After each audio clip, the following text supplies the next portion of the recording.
multiple hours today. Scraping. You seem like you're feeling better, Dina. Yeah. Okay, recording. So, does everyone have their book with them?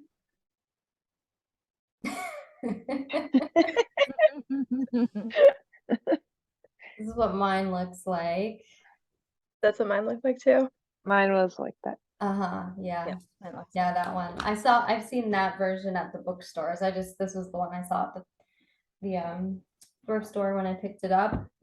And I like it. It's got a nice heft to it. I liked reading this book. You know, like some books you don't enjoy picking it up and reading it. If that makes any sense whatsoever. But this one I was like, yeah, this is nice. Like I can't bend the spine. Pages are nice and thick. Yeah. Mine was from the library and it had a sticker on the side of it that said it was a school assignment. Nice. Yeah, I've heard some people say that this was required reading for high school. So, I mean, if I read this, Wasn't for me. or someone said eighth grade, I was like, eighth grade? Wow. Mm-mm. I mean, I can't imagine any eighth grader being like, hell yeah, I want to read this book. You know, I don't know. If it was, I didn't read it, No, I didn't. which is possible. I don't think I read any Black authors in high school. It was all just like boring old white men and sometimes women. Oh, I think I did, but I was in like the GT or AP Oh, stuff. So I did read Things Fall Apart. I did read Things Fall yeah. Apart in 10th grade. And I wrote a report on it and my teacher loved it. She like gave it, I remember this very specifically. She handed it to me and she was like, yours was really good. And I was like, thanks. We definitely read a bunch of different authors. I didn't read well, but I'm making up for it now. Exactly. Yeah.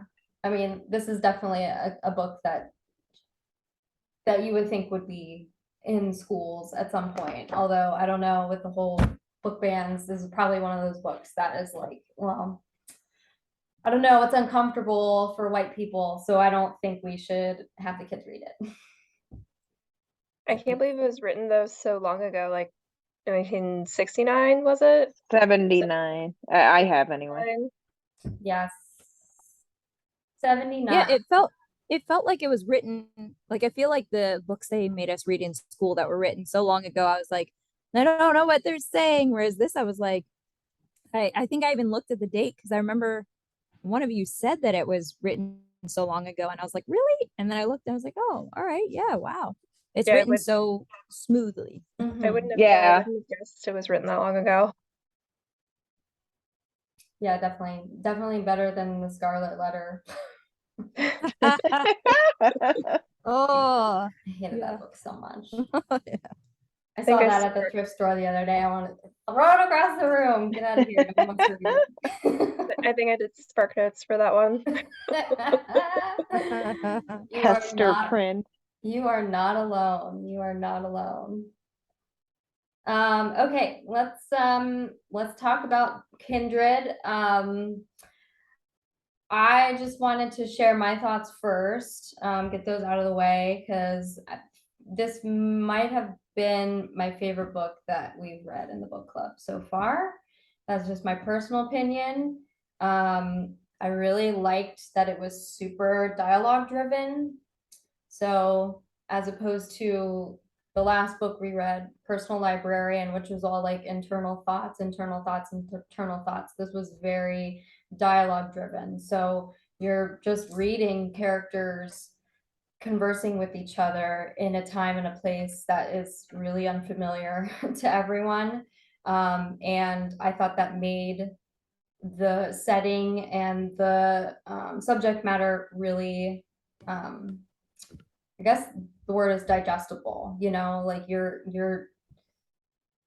being a part of this history, antebellum South, and you're reading what these people are saying to each other, and you have this really interesting dynamic where there's someone who's not from that time period trying to fit in and trying to make themselves feel like they are a part of that time period when they're really not, just made for a really interesting dynamic. And I really liked how the dialogue just flowed. And I tried not to read this book too fast. I didn't want to read this book too fast, although I could have.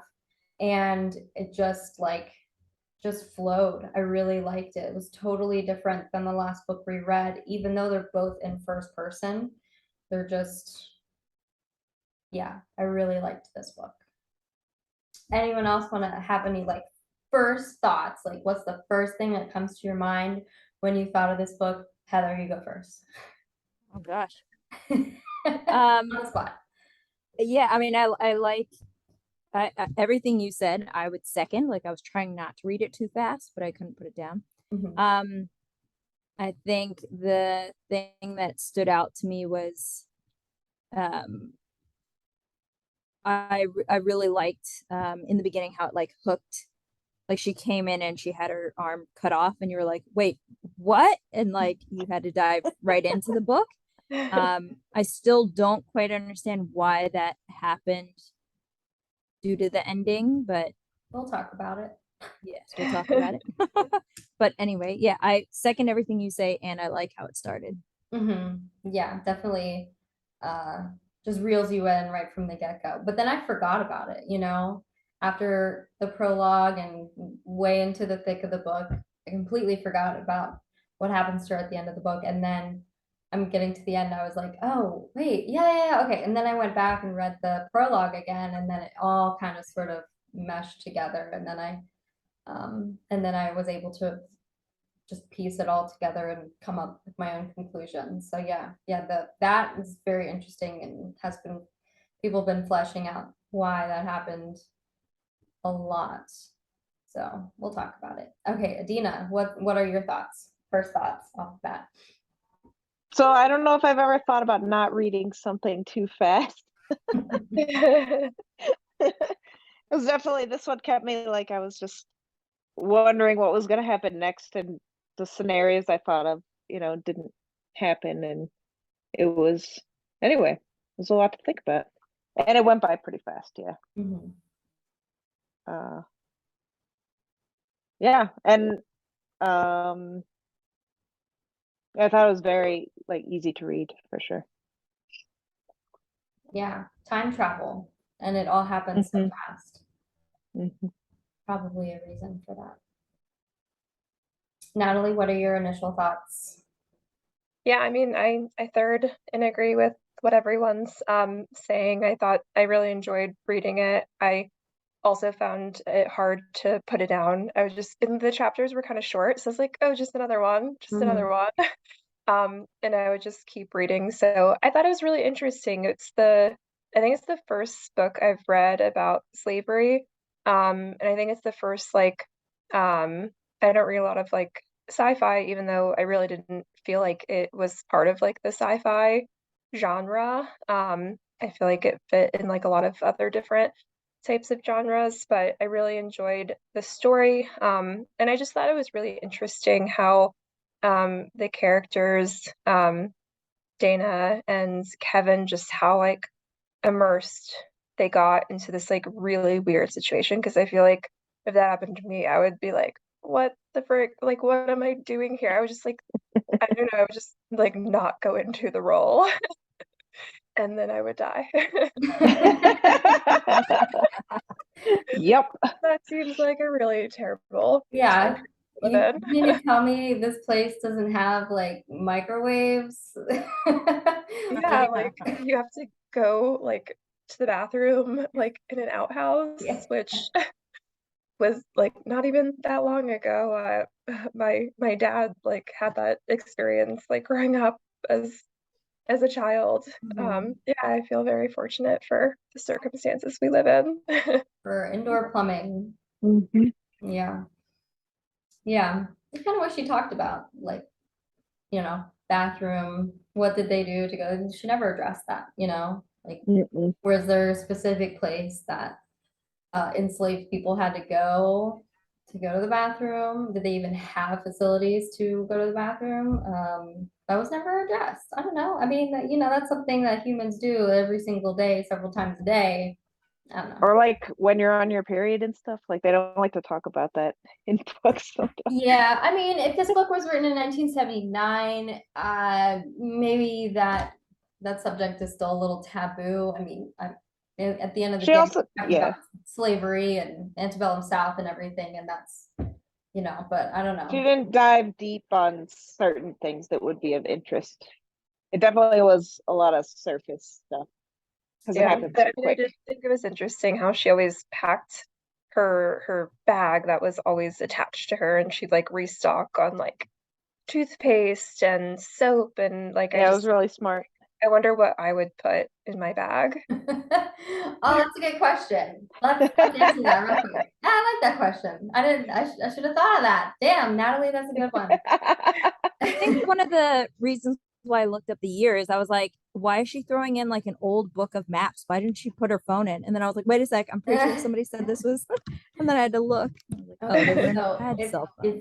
if for your hypothetical bag that you have to take with you when you all of a sudden you get dizzy and you get nauseous and you're getting sent back to early 1800s, no electricity, no cars, all horse and buggy type place, what would you bring with you that wouldn't I guess you don't want to take something that's like going to be too obvious that it's not from the time and place, but I mean, you gotta do what you gotta do. So Yeah, medicine, knives, and soap. I don't know. Adina says medicine, knives, soap. Yeah. It would also be very different. Like my first thought is like it would be very different for us, like as white passing white people, like I don't know anybody's, full backgrounds, but I'll say white passing. Like for us, if we were thrown back in time, it would look very different. Like we might not have needed that knife because we're living it, we're living the dream of the time. I'd still want a knife because there's still those men there. Yeah, actually, you're right. You're right. Yeah, rape seems like way too casual. Yeah. Yeah, I was surprised when she talked about rape with him, like you are gonna rape me or you're gonna rape her or whatever. When she talked about that, I was like, was that a term? Was that a thing they knew of back then? Like, I don't know. or was it just a thing you did? Because when she approached him and said something like, "Oh, so you're just gonna rape her or whatever," I was like, "Wait a sec." I didn't think. Yeah. No. I Go was ahead. also thinking about so like our own laws in the US, like rape was not a thing upon married people until like the eight. Like this is so still very new. So like even the language in that book, just because we had a domestic violence thing at work recently and they were going over like the laws, like it's only been since like the mid 70s or 80s or whatever that this is even a problem. Wow. Or like even something you can prosecute. So if it was, it seemed like it was pretty new, a newer concept, Yeah. at least to the present day characters. So yeah, I'm not sure about the past. I was curious about that as well. Yeah, like was there even a word because it was so common, so It's just what happens. like a non-issue almost. That's how women were treated back in the day. I'm still stuck Sorry, on that took the bag question and took it a different I direction. know. If anybody wants to That's a good answer, question though. if anybody wants to answer what they would put in the bag. It said they didn't have electricity. Yeah, so there's like I So it's like was if gonna you say, oh, brought, I take a fan. I can't I was take gonna say like your cell phone would be a good tool to bring because you can like download your maps offline and have a map, but then But you'd have no would you, And it would GPS. die. yeah, your phone would die unless you brought You'd like have wouldn't no even have GPS a lifetime to supply where of you like were. chargers, portable chargers. yeah. I think I would take my Swiss Army knife and take a book. Matches, maybe. Yeah, Thanks. matches, duct tape. Roll of probably. toilet paper. Camping Well, stuff. I don't know. Yeah. Toilet paper, extra socks, probably. Extra. Gotta have socks. and probably something not like common. I don't know. I mean, I couldn't wear this. Oh, rape comes from the Latin because there's Roman law. The carrying off a woman by force with or without intercourse constituted raptus. So that's been around. Raptus? Raptus, yeah. Like raptor? Raptus. And it's from Latin rapere. Rapere. Okay. Thanks for looking that up. Anyway, It's it's an old word. Words are crazy. Where do they come from? How do they just come into being? So yeah, this was a book that I just like didn't really stop to take notes on. I mean, with some of the other books, especially Everything's Illuminated and The Joy Love Club, I found myself stopping and writing things down, writing down the page number and stuff like that. This book, I really didn't do that. I just like read it for what it was. And so I don't really have any like notes. There were a couple of things like the when they were talking, I don't remember who they was, but they were talking about the wife, Mr. Wayland's wife. What was her name? Josephine? Mary? Mm, No. I don't remember. I'll find out. Alice? Margaret. Margaret. I don't know why I said Josephine. Mary was close. Got the M right. Margaret. So Margaret, oh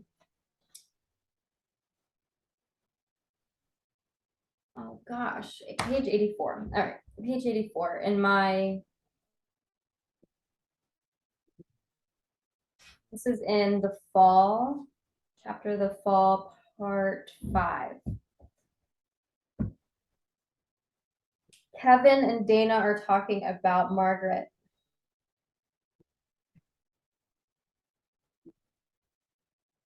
Oh, she was pursuing Kevin. That's what was happening.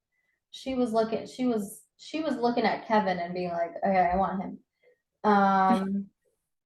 He said, but Margaret will, don't worry about that. Wayland doesn't care what we do, but Margaret will care. I've seen her using that limited reading ability of hers on her Bible. I suspect that in her own way, she's a fairly moral woman.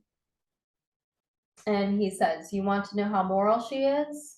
Or no, she says it. You want to know how moral she is? His tone made me frown. What do you mean? If she chases me any harder, she and I will wind up playing a scene from that Bible she reads, the scene between Potiphar's wife and Joseph, which I'm not very familiar with the Bible, even though I'm Catholic or was raised Catholic. I swallowed that woman, but I could see her in my mind's eye, long, thick red hair piled high on her head, fine, smooth skin, whatever her emotional problems, she wasn't ugly. So then I looked at what Potiphar's wife and Joseph, what that was. And so it's Potiphar's wife attempts to seduce Joseph. This is in the book of Genesis. And Joseph was bought as a slave by the Egyptian Potiphar. And the wife tries to seduce him. And when she does this, she grabs his coat and takes it. And then when Potiphar's wife sees it later, she accused Joseph of assaulting her, and he was sent to prison. Ooh. Yeah. Cool. So she was seducing him, and then to cover up what she was trying to do behind her husband Potiphar's back, she said that he was trying to assault her, and he ended up getting in trouble for it. So that's what that reference is. So basically, he's saying that she's trying to seduce me, and I need to get away. Yeah. He was worried about being, thrown under the bus. I would be. Yeah. So that was the only like real question I had. And then there's another part. Was there a moment where Margaret took Rufus away? is there like a time frame where something happened and Margaret decided to take Rufus away for a time and then she brought him back? Because that's referenced on page 92.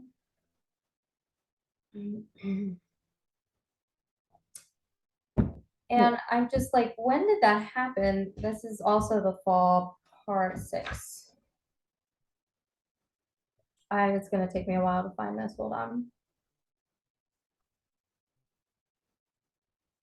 Oh, here it is. This was when Mr. Whalen was whipping a slave.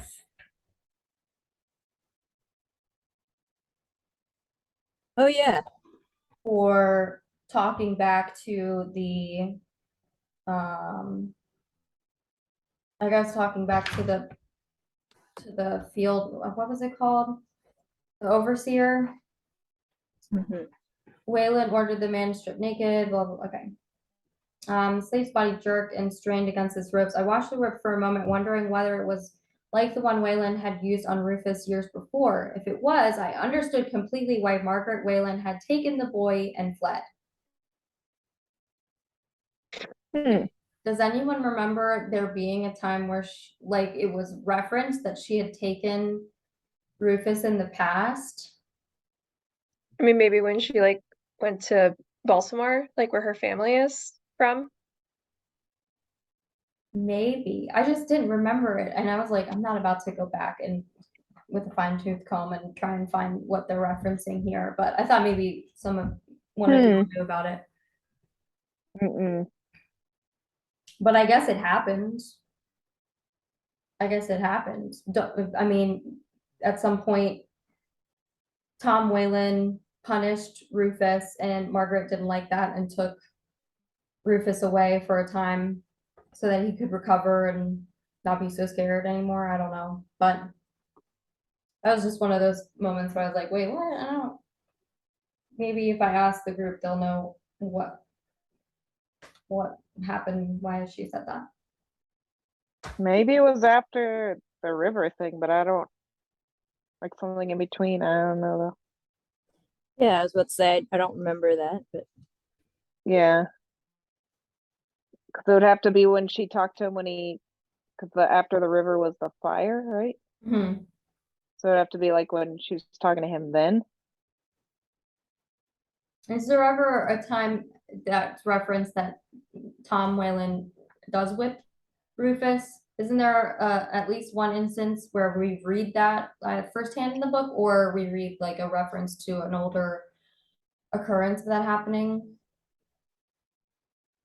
I mean, obviously, the boy was whipped as a kid by his dad. I'm just trying to remember exactly when it was. I don't I know. can't remember. Yeah, I don't remember Did the after he detail.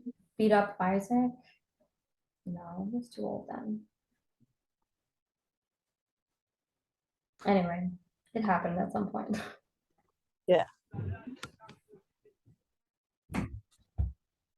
Okay, well, we can move on from that because it obviously happened, but I guess I'll have to do some more research into it or something.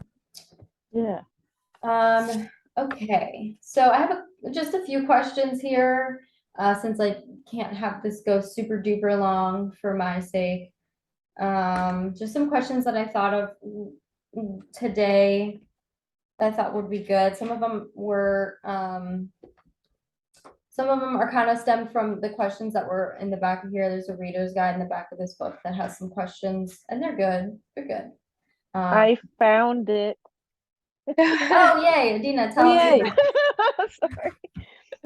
So it's in the fire.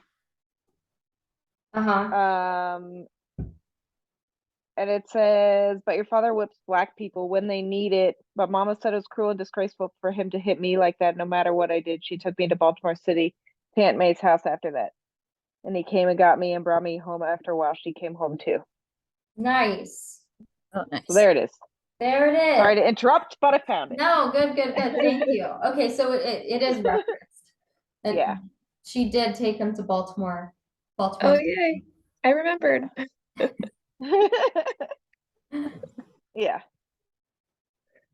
Great. Okay, continue. Sorry. No. Thank you.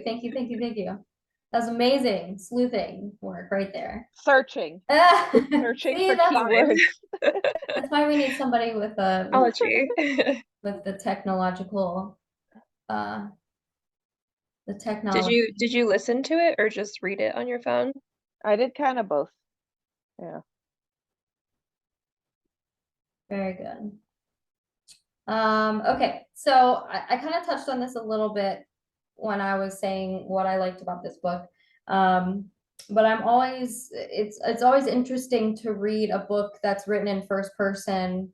Because when you read a book in first person, for me, it always feels like the narrator is kind of the same. It's the same kind of person. They have the same sort of thoughts, maybe, especially when it's young adult. Like I just read a book in first person that's a young adult book, and I was just kind of like, yeah, the character, we're getting exposed to their inner thoughts, and to me doesn't really like add a whole bunch of depth to that person and to that story. It's hard for me to explain, but for some reason this book is different.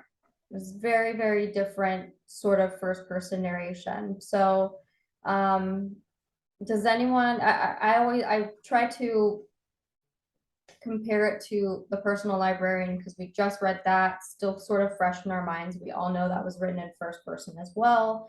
So describing the first person of this book versus the first person of The Personal Librarian, what are some differences that you guys notice between those two first persons?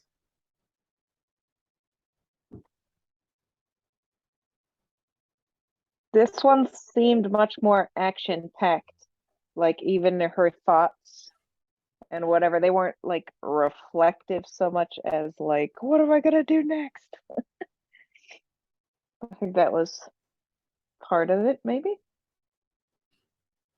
Yeah, I See if totally I can agree.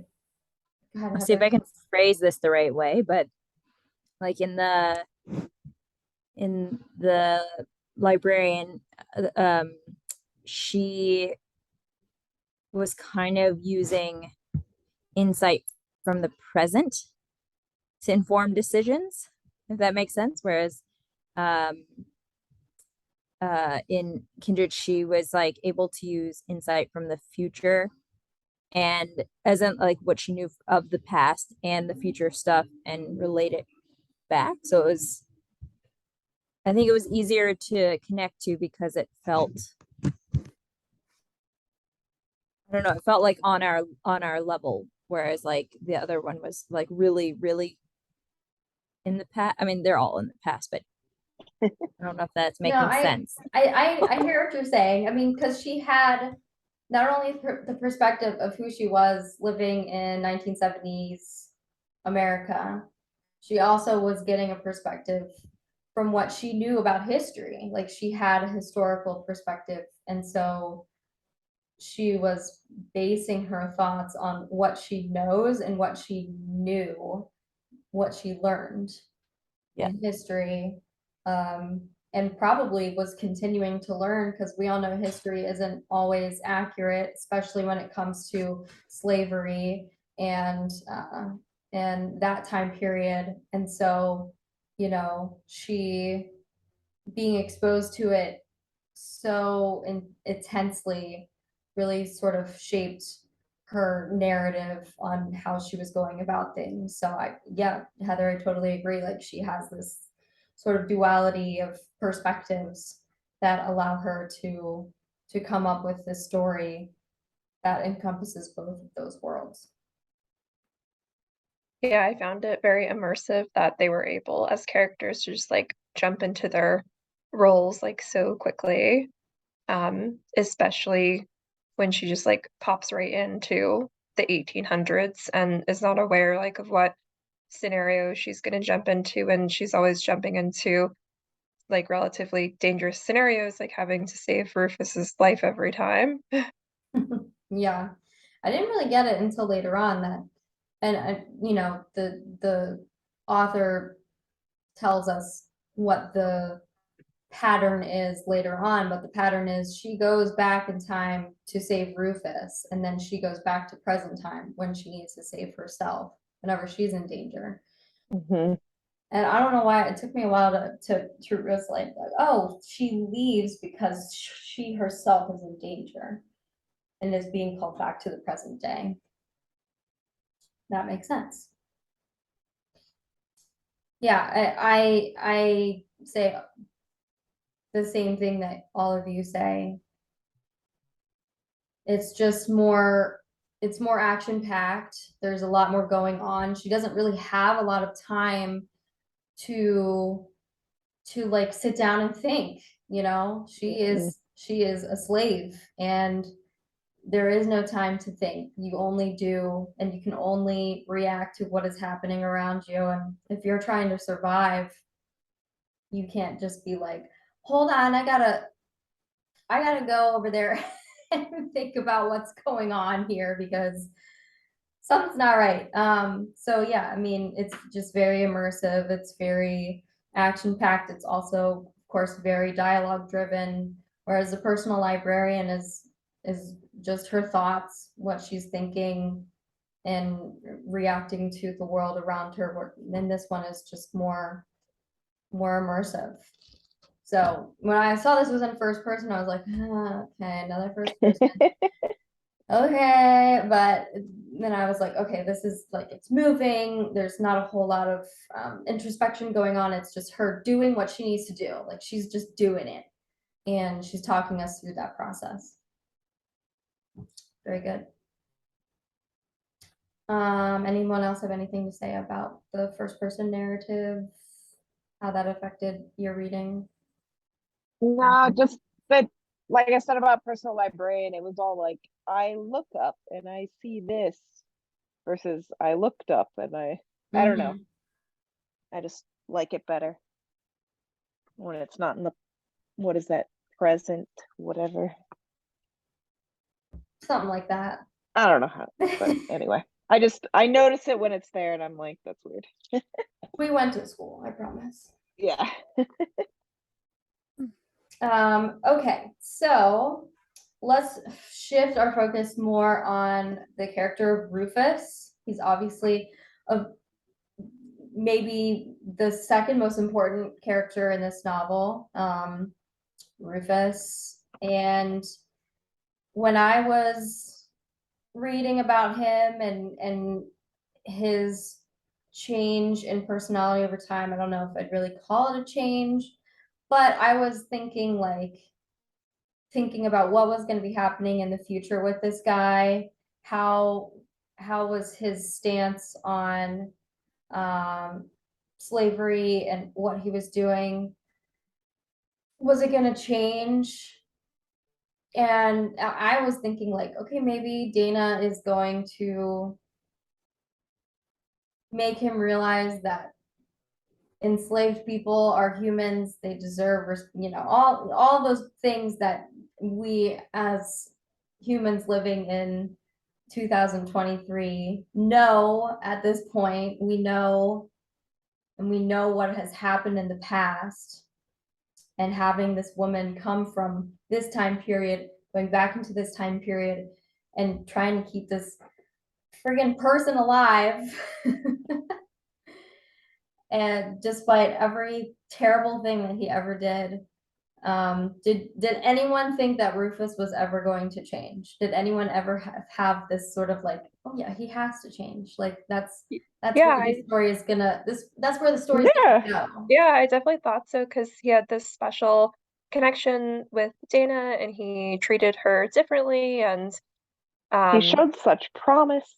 yeah, I really thought that, you know, I mean, as every time she'd pop in, he'd be growing up and in different life stages. I thought that, you know, he would see the perspectives and, you know, just be more reflective of a different perspective.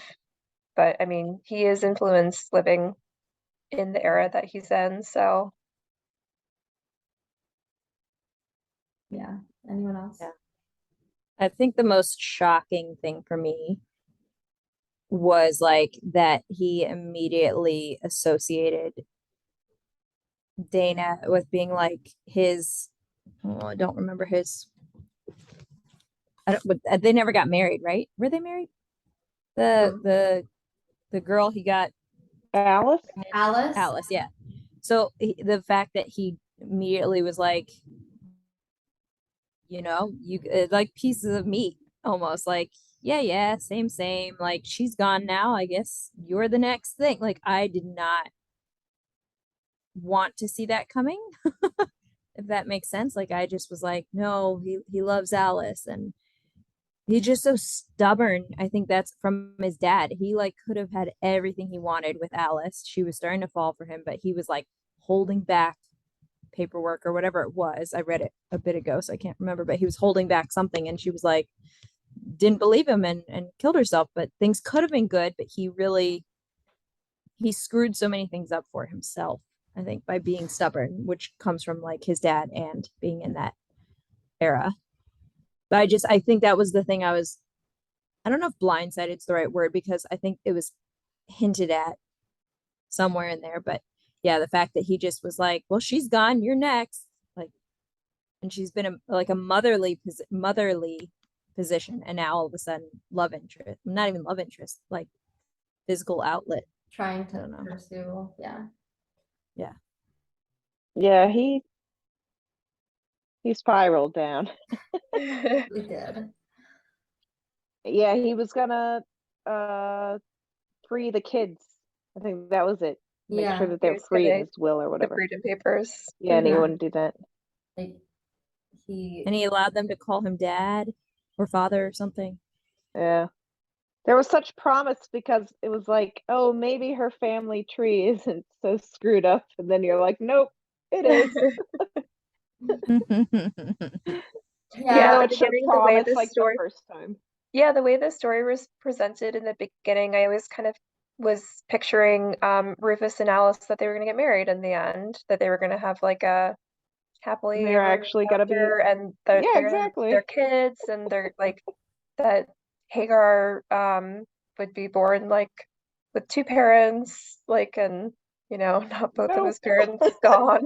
Definitely blindsided by that. I was just like, oh God, what did you do, Rufus? Like, Yeah, she you set know, it up that it could be happy. it was despite everything that Dana told him and warned him about again and again and again, he just he didn't want to listen to her because she was a Black woman, and he probably maybe had enough sense to go, well, she's probably right, but I can't listen to her because she's a Black woman. I can't listen to her. She's Oh. not human. She's not worthy of my time. Even though she's done literally everything to prove, she's kept me freaking alive.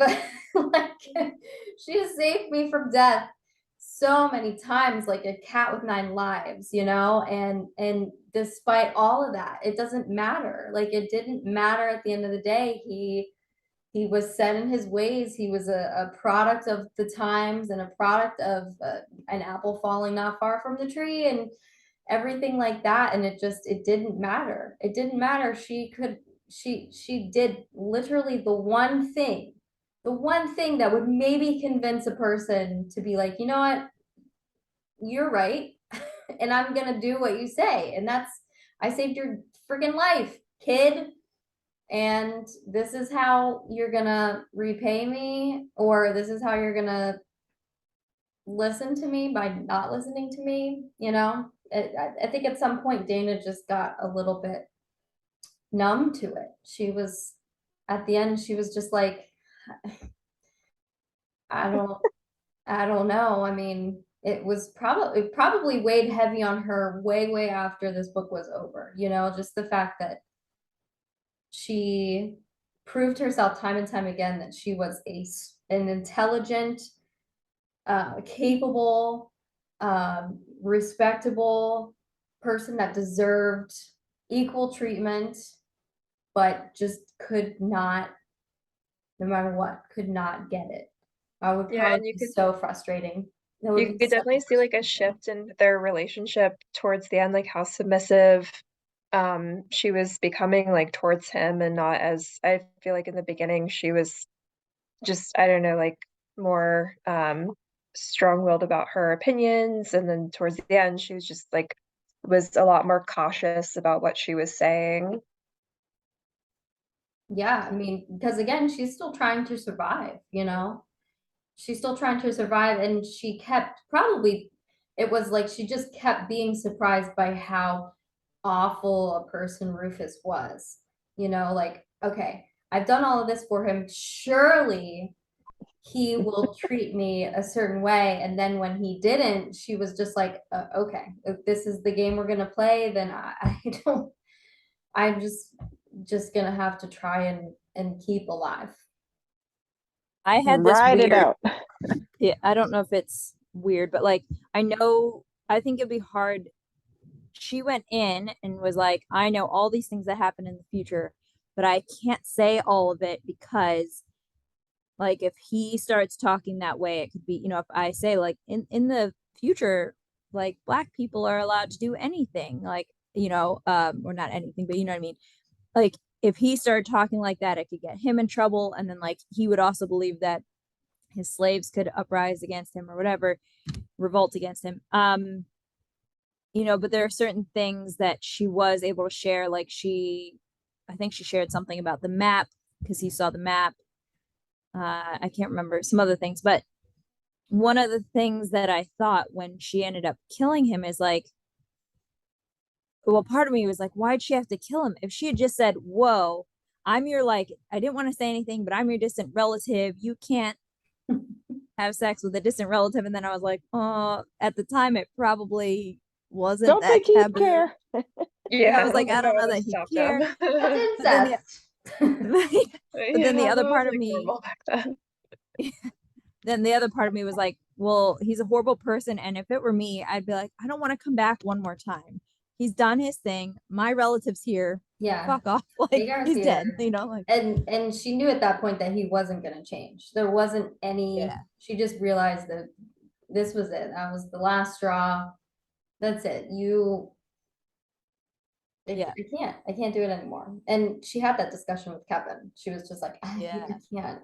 This has got to end because it's not gonna end well for one of us.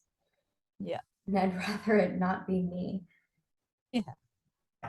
So yeah, I thought that was pretty badass actually, her doing that. And of course that was just really disappointing. The last couple of chapters, or the last chapter was super disappointing. It's just like I really thought that there was going to be this amazing character arc with Rufus, and it wasn't. And it's like, God, what is it going to take? Clearly nothing. Nothing is gonna. I mean, she could like pull a rabbit out of a hat and they'd still be like, yeah, well, you're black and you're a slave. Yeah. So, all right. Yeah, that's a very interesting facet of the book, was Rufus's non-character arc. The thing was, he was really malleable as a kid, right? Like he was really malleable as a kid, but as he got older, he just got more steadfast in his I wouldn't say his beliefs, just the way it was at the time. He just was a product of that. Okay, let's move on to the next question. Let's talk about Kevin. Kevin's Dana's husband, and he is white, which I thought was interesting. And I think obviously, well, I'll have you guys discuss this, but I do want to point out that Octavia and Dana are obviously at this point in an interracial marriage. And, it wasn't too long before this book setting takes place was interracial marriage legalized. 1967 was when Loving v. Virginia was discussed in the Supreme Court and was determined that interracial marriage was legal at the federal level. So it's 1967. This book takes place in late 1970s, 10-ish, give or take 10 years from a very controversial moment in history and all the controversy that happened before that to now we've got these two people in this story who are into interracial marriage, regardless of any sort of problems that they had with this back in the day, which she doesn't discuss in the book. Octavia doesn't discuss like, oh, he's white and that makes this really difficult. And well, she does actually, I take that back. She did talk about their families and how their families interacted or reacted, I should say, to them being in interracial relationship and marriage. But we don't have to go into that. I just wanted to bring up that the 10-year period is really not a long stretch of time. So it was interesting that she writes Kevin as a white man, as Dana's husband. So why do you think Octavia made Dana's husband, Kevin, a white man? Who wants to answer that? I mean, I would think the more obvious answer would be because when they time travel back in time so that he has that status of being a white male in that era and can use that to help Dana. Yeah, totally. I think she probably had to think if he was a black man and they both get stuck back in time, probably neither of them is going to survive. This is just not going to happen. Kevin needs to be a white man so that there is sort of a what do you call it? A buffer zone almost between Dana's exposure as a black woman in the antebellum South with her being owned, quote unquote, by her husband. I think it also could be, this might be a little bit of a stretch, and again, I'm going to struggle with the wording of it, but the fact that she's in a relationship with a white man, I think also gives her a little bit of what's the word, like belief that white men are capable of loving and caring for and believing that black people, black women are of value, like that white men are capable of change, right? Like she's seen the future and it is possible for change. And so I think that helps her with Rufus because she's in the future and she's dating somebody she's married to somebody who is white. Does that make sense? Is that, I mean, are you saying like to kind of guide, like mentor Rufus to show him like he can have a relationship with Alice if he chooses to? I mean, I guess I wasn't thinking that way. I was thinking more of if she was able to, see that a white man can be good to black people and can change, that she would have any hopes of changing Rufus. If she had, not saying that if she was married to a black guy that it would, not be as good, but I'm wondering if that was a bit of a helpful thing, if she'd only witnessed in her time that there was still, I mean, there probably was, there is guaranteed heaps of racism, but guaranteed there was. But I think that helped her. Again, the wording is failing me, but like helped her to see the potential in him and help him. Because if she had only seen negative, she'd be like, I can't do anything. What am I going to do to help this? Like, he's clearly white in this time. He's never going to change. Which he kind of didn't, but you know what I mean. Yeah, that's a good point. Anyone else want to take a? Definitely seemed it was good for the plot. What was that?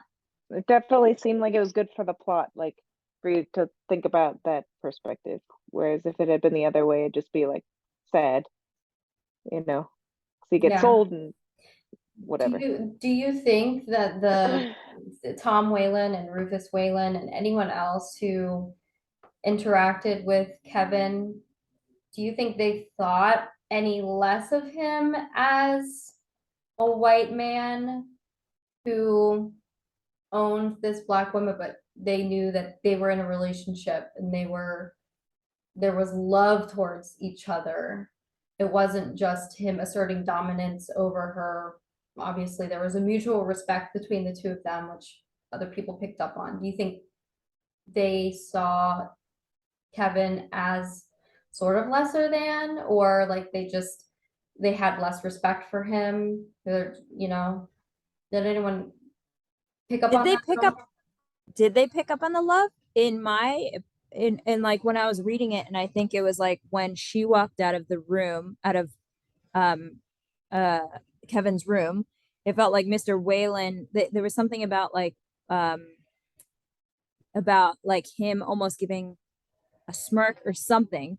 So in my mind, I thought he was seeing it as just like what he had potentially done. There was like some talk about potentially some other, like the Miss Whale, whatever her name was, Margaret, seemed to be jealous of some of the slaves because I don't know, it was almost alluded to, maybe I read it wrong, that he had maybe like, I don't know, raped, had sex, whatever, with other women. And there could be, because they said something about like there's some of the slave kids that looked more like Mr. Whalen than Rufus did.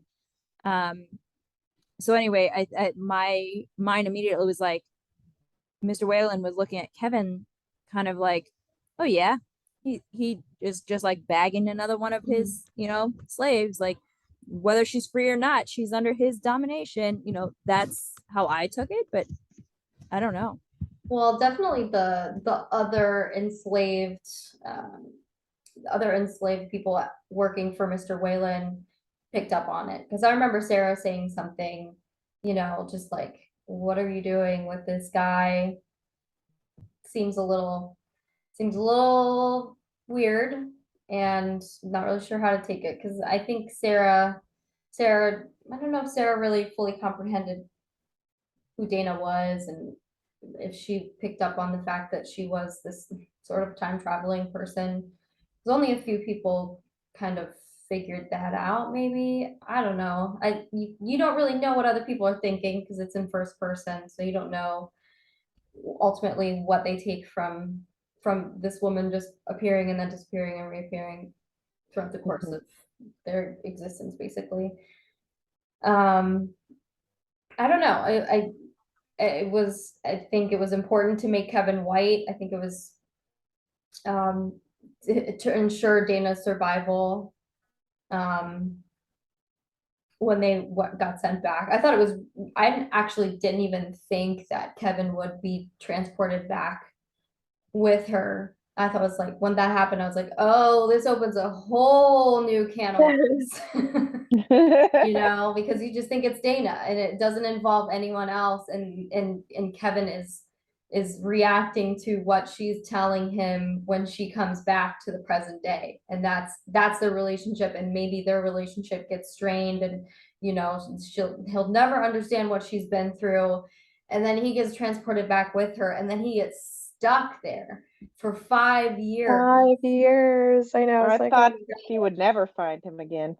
Yeah, and he has a character arc, so he goes from staying at this plantation, at Mr. Whalen's plantation, and then after Dana disappears, he's got to figure something out, and so he goes north, and he ends up helping these freed slaves, and does all this amazing stuff, and I honestly thought that he was gonna have a bad character arc, that she was gonna come back when however many years later, she was going to come back and he was going to be a totally different person.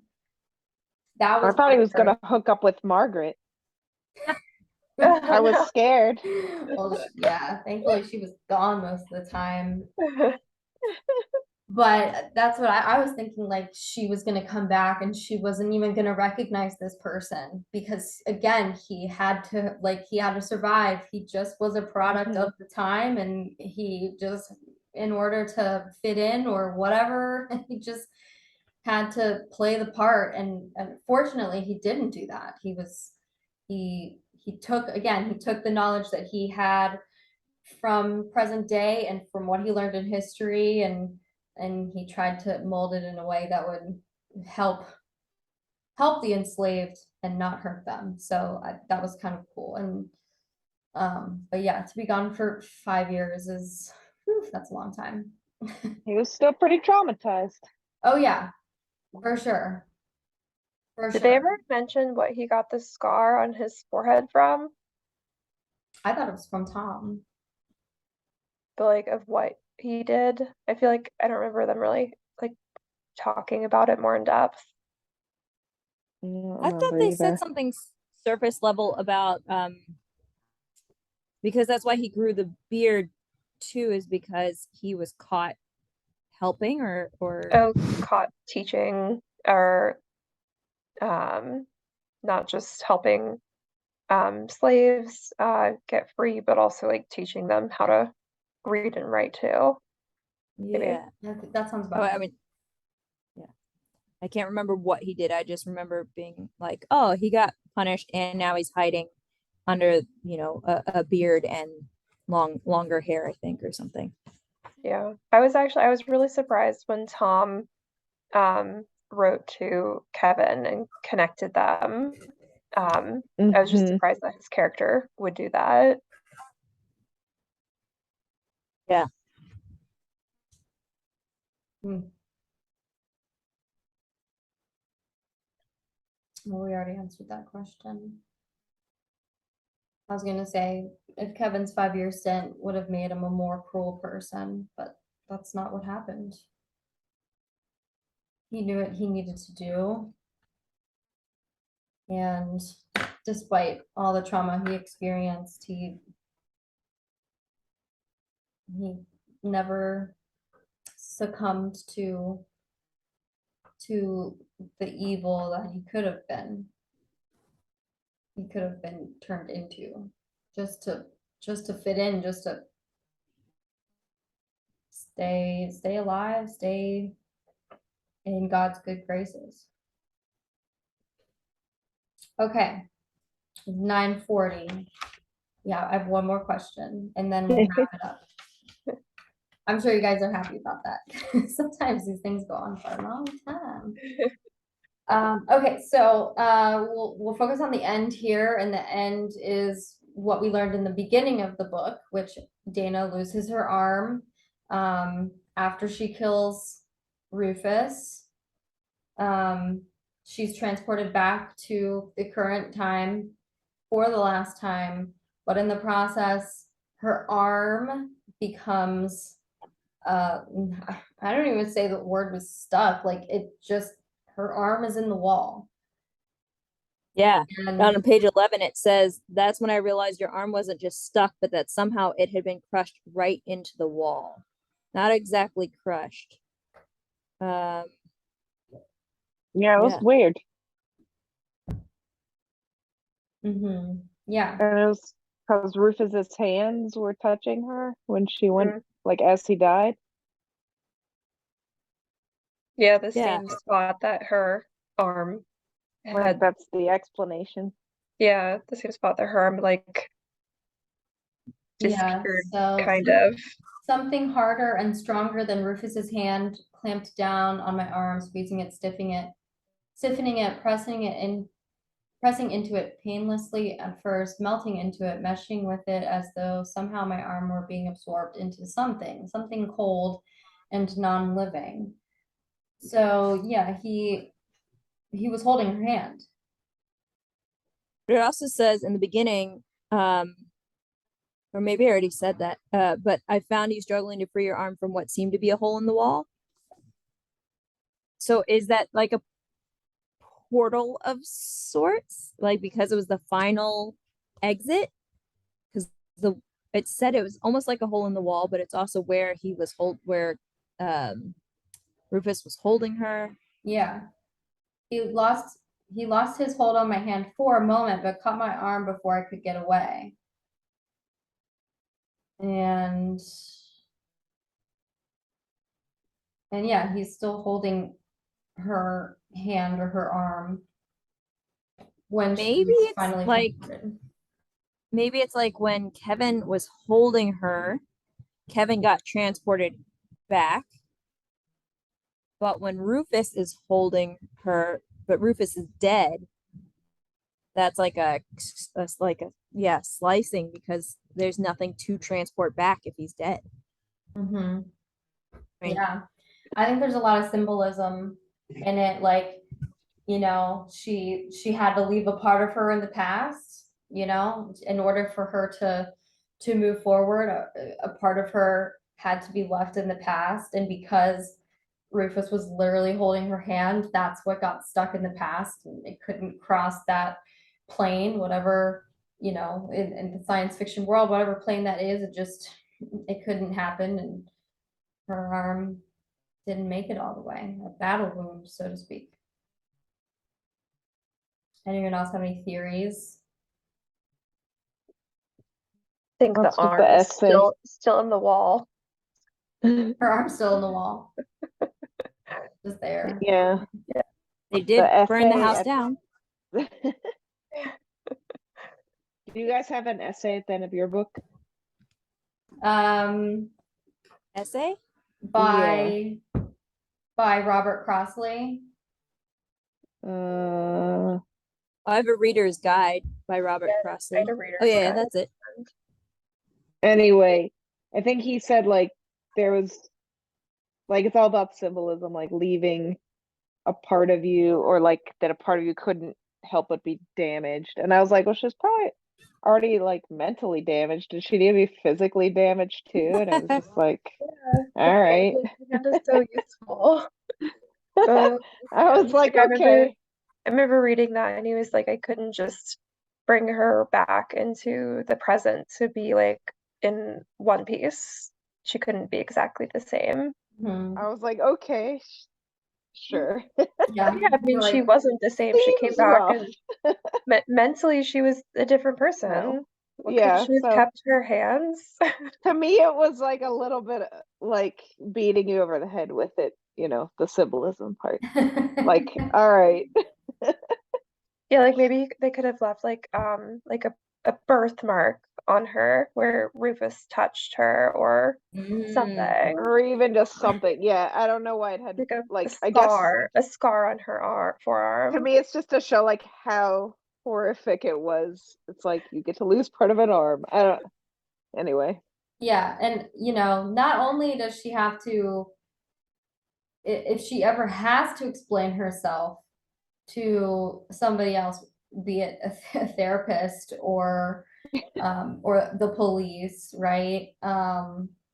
Everyone thinks she's being abused by her husband. Mhm. Yeah, I mean, you know, how do you you can't explain it. You can't explain how you lost the arm, and you can't explain what you experienced in a different, you just can't explain it, you know? And Yeah. that's the thing about this book as a whole, is that there is no explanation why she's being transported back and forth, back and forth. There is no science behind it. It just is. And as the reader, you have to accept it. You know, you just accept it Yeah. for what it is. You can't be like, well, I don't understand how this is happening, and you know, like, you can't just cross the planes, and you can't be stuck in one time period and then the time not pass in your present time. Like, you just can't think like that at all. And Octavia knows that. She's just like, I can't,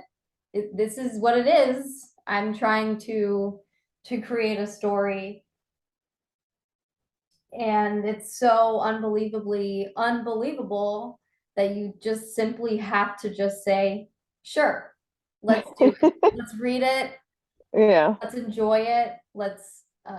let's learn from it, you know, and that's it. If you try and explain it, you're gonna lose. It's not worth it. I mean, the other books that you reread about time travel, I don't know if I've really read any books about time travel, honestly. But is it explained? You know, is that explained? Do you bring like quantum physics into it? Do you bring in, you know, what these amazing scientists and super smart people are saying about it? Or do you just sort of roll with the punches?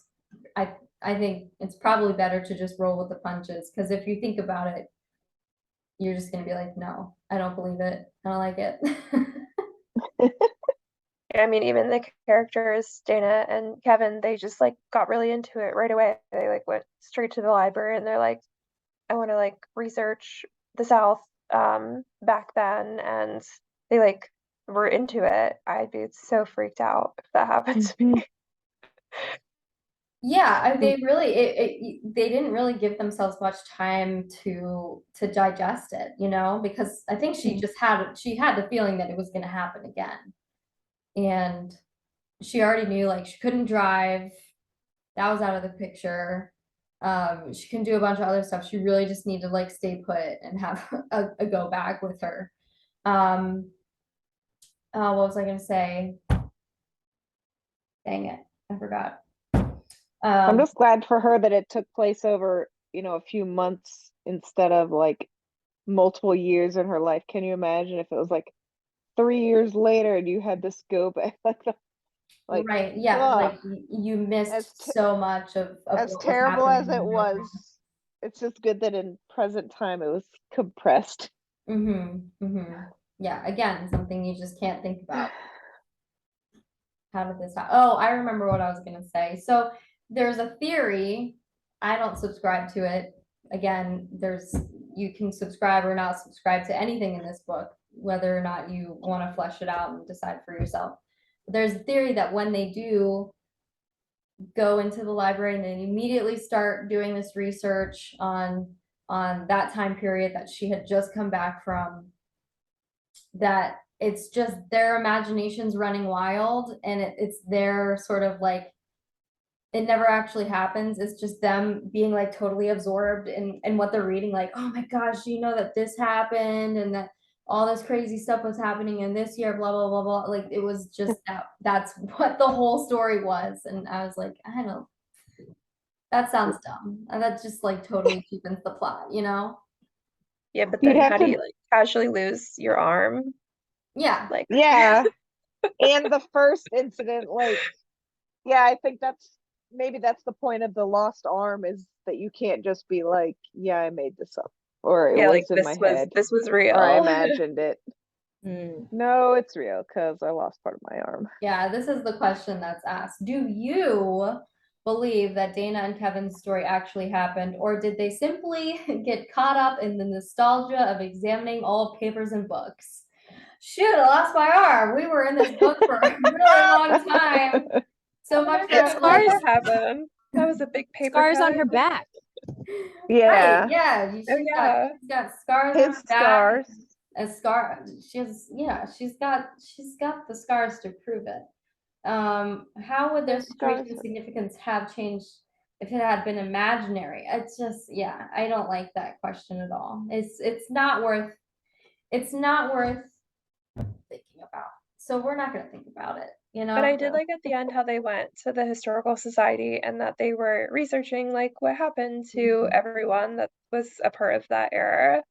Like, were they okay? What came about with them? Yeah, And how was the death explained? How was the death explained? Rufus's. Yeah. They didn't really. Yeah, I mean, I imagine it must have been hard to just like have those intense connections and then to just be gone and never see them again. Like some of them were like family to Dana.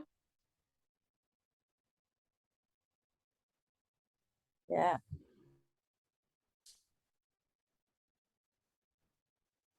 the only clue we found, more than a clue really, was an old newspaper article, a notice that Mr. Rufus Wayland had been killed when his house caught fire and was partially destroyed.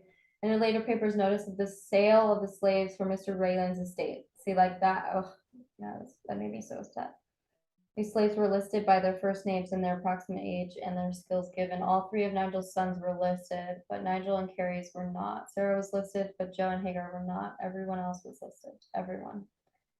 Yeah, Rufus just never changed, man. So they one of the slaves burned the house down then, right? Nigel, yeah. Nigel, yeah, to cover it up. So that's how they, yeah. To cover it up, I guess. Right, that was the conclusion that they figured Nigel did to cover up the murder from someone who like doesn't exist, you know. I mean, It was otherwise, if they wild. didn't cover it up, like they could have pinned the murder on like Nigel or something, and Right. Yeah, some sort of like slavery uprising or something. Sort of Nat Turner deal. Oh goodness. Yeah. Well, I It was really a wild ride. It was a wild ride, but yeah. Yeah, it was. It really was. And I liked that you just like couldn't really think about it. You couldn't put too much thought into why this was happening and how does it happen. And you're just there. You're just there. You're along for the ride.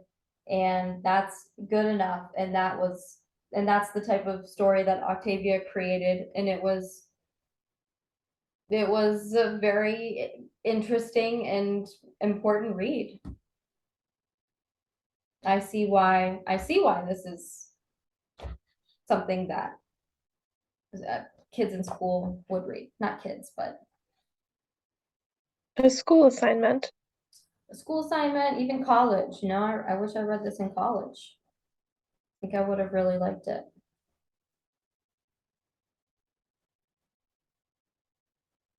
Cool.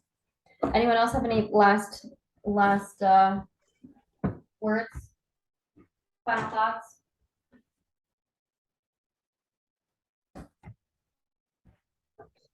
What's the next book about? Yeah, I just went and got it. See, I read your mind. I time traveled. Yeah, if we want to talk about that, we're done with Kindred. Cool, great book. The next book is The School for Good Mothers. Ta-da.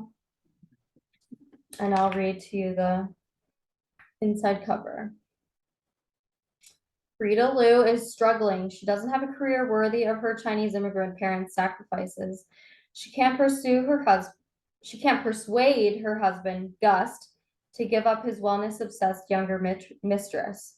Only with Harriet, their cherubic daughter, does Frida finally attain the perfection expected of her. Harriet may be all she has, but she is just enough, until Frida has a very bad day.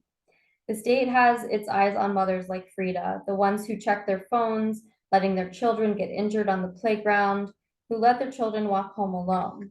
Because of one moment of poor judgment, a host of government officials will now determine if Frida is a candidate for a big brother-like institution that measures the success or failure of a parent's devotion. Faced with the possibility of losing Harriet, Frida must prove that a bad mother can be redeemed, that she can learn to be good. A searing page turner, The School for Good Mothers introduces in Frida and every woman for the ages. Using dark wit to explore the pains and joys of the deepest ties that bind us, Chan has written a modern literary classic. So it sounds like it's all like kind of futuristic and sounds like some sort of like broad government overreach type thing, like 1984 Fahrenheit 451 kind of thing. How did you find this book? At the thrift store. Yeah, I've seen it on Bookstagram a lot of people have read it in the past year, and so I saw it, and I know that it probably has some good discussions to be had in it, you know, about government overreach and parenthood and all that crazy stuff. So Do it. Yeah, sounds interesting. There's a waiting list for ebooks and audiobooks, so let me see. That's funny. There's no, like, I'm looking now, and I looked actually when you suggested it a couple, or whenever you listed it, I looked it up, and like no, there's so many copies here. Like obviously it's not read Really? here. And I was like, oh, and I didn't order it last time because I was like, oh, I don't want to read it ahead of time because I'll forget what happens in it. Yeah. Like this one will be, it's so interesting, like what's popular where. It is interesting. Well, oh yeah, it looks like I'm trying to see. No, there's ones in our library, Natalie. So there's some availability if you want an actual hardcover. Yeah, I'll probably I get a think we could hardcover. request it. Yeah, maybe I will too, since it says it's a 3-week wait for the ebook. Damn. Yeah, I like requesting it because the last time I went to the library and it said it was there, but then it wasn't. Oh, Well, it's like Alright. it's like a mile walk away, which is not that far for I here. requested it. There you go. Get the ball rolling. Yep. All right, well, that be all. An hour and a half, not too bad. Yeah, go get some sleep. Yeah, Yes. just in time. Get your 5 hours in, Julia. Is that how much time I have? 5? Yeah. Oh. Yeah, go to sleep right now. Yeah. I will. Good night. Okay. All right. Well, thank you guys for joining me tonight. Always a pleasure. And I will talk to you guys all soon. Thank you. Talk to All you Thank you later. so much. Good night. Bye, everyone. Good Bye. night. Good Bye. night.